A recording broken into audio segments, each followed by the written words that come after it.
இப்போ நான் உங்ககிட்ட ஒரு கேள்வி கேட்குறேன், நீங்கள் எனக்கு கரெக்டான ஆன்சர் பண்ணணும். ஆண்டவருடைய அன்பு ஒருத்தங்க வாழ்க்கையில் எப்போ கூடும் எப்போ குறையும் சொல்லுங்க பார்க்கலாம்.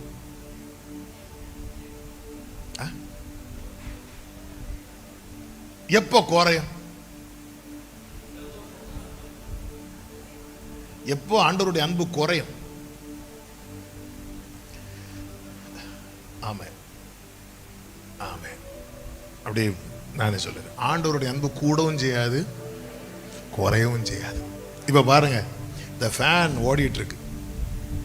இந்த ஃபேன் இங்கே நின்னா எனக்கு என்ன ஆகும் தெரியுமா? கரெக்டாக காற்று வரும். நான் இங்கே வந்து நின்றுட்டு என்ன ஃபேன் இது, இது என்ன கம்பெனி இது, இதுக்கு வேஸ்ட்டாக காசு கொடுத்து இப்படி சொல்லிட்டு இருந்தா எப்படி இருக்கும்? அந்த ஃபேன் காற்றை நான் அனுபவிக்கணும்னா அது ஓடிட்டு தான் இருக்கு. நான் கரெக்டான இடத்துல வந்து நிற்கணும். இளையகுமார் நினச்சிட்டா அப்பா அன்பு குறைஞ்சிட்டு, அப்பா அன்பு கூடிச்சா குறைஞ்சிச்சான்னு நீ எப்போ ஃபீல், உனக்கு அது ஃபீல் பண்ணணும்னா நீ என்ன பண்ணணும் தெரியுமா? அப்பா பிரசனத்தில் வரணும்.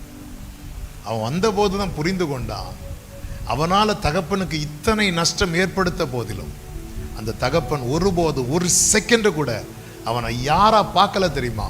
வேலைக்காரனை பார்க்கல. அவனை யாராதான் ஃபிக்ஸ் பண்ணி வச்சிருந்தா தெரியுமா? என் பிள்ளை. அதனால தான் அவனுக்கு பாதரட்சியை கொடுத்தார். அந்த காலத்தில் அடிமைகளில் எது போட விட மாட்டாங்க தெரியுமா? செருப்பு போட விட மாட்டாங்க. அவன்கிட்ட இருக்கிற பாவம் அடிமையாக இருந்தான், அவன்கிட்ட அதனால தகப்பன் பாதரட்சியை கொடுக்கிறார். நீ அடிமை கிடையாது. வஸ்திரத்தை கொடுக்கிறார், நீ வேலைக்காரன் கிடையாது, நீ பிள்ளை.